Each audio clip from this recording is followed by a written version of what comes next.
అధ్యక్షుడి నియామకం కేబినెట్ విస్తరణపై కొలిక్కి రాని కసరత్తు అయితే ఖర్గే రాహుల్ గాంధీల సమక్షంలో జరిగిన కీలక భేటీలోనూ ఏకాభిప్రాయం రాలేదు.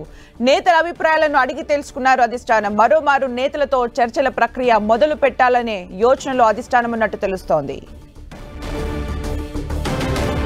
మరిన్ని అప్డేట్స్ మా ఢిల్లీ కరెస్పాండెంట్ గోపి అందిస్తారు. గోపి, పిసిసి నూతన పిసిసి నియామకం అలాగే తెలంగాణ మంత్రివర్గ విస్తరణకు సంబంధించి ఒక నిర్ణయం వెలువడుతుంది అని చెప్పి అంతా భావించారు. కానీ ఖర్గే నివాసంలో జరిగిన సమావేశంలో ఎటువంటి నిర్ణయం లేకుండానే ఈ సమావేశం ముగిసింది. నేతల మధ్య ఏకాభిప్రాయం కుదరకపోవడంతో ఈ మంత్రివర్గ విస్తరణ అలాగే పిసిసి నియామకం తాత్కాలికంగా వాయిదా పడినట్లుగా తెలుస్తోంది. వారం 10 రోజుల తర్వాత మరొకసారి సమావేశాన్ని నిర్వహించి దీనిపైన చర్చించాలని చెప్పి నిర్ణయించినట్లుగా తెలుస్తుంది.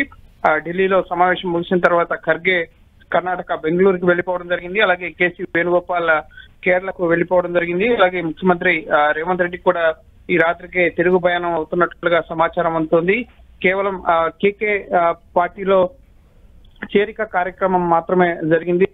ఇటు ఖర్గే అలాగే కేసీ వేణుగోపాల్ రాహుల్ గాంధీ సమక్షంలో ఆయన పార్టీలోకి రావడాన్ని నేతలంతా కూడా హర్షించడం జరిగింది. ప్రధానంగా బీఆర్ఎస్ నుంచి ఇంకా చేరికలు ఉంటాయి. సో పూర్తి స్థాయిలో చేరికలు అనేవి పూర్తయిన తర్వాత మంత్రివర్గ విస్తరణ జరిపితే బాగుంటుంది అన్న ఆలోచనలో ముఖ్యంగా ఒక వర్గం ఉన్నట్లుగా తెలిసింది. అందులో భాగంగానే ఏకాభిప్రాయం కుదరకపోవడంతో ఈ మంత్రివర్గ విస్తరణ అలాగే నూతన పిసిసి నియామకం సంబంధించిన అంశం పైన నిర్ణయం అనేది వాయిదా పడినట్లుగా తెలుస్తుంది. మరోమారు నేతలందరితో చర్చించిన తర్వాత ఏఐసిసి అధిష్టానం దీనిపైన నిర్ణయం తీసుకునే అవకాశం కనిపిస్తోంది. Thank you Gopi for the updates.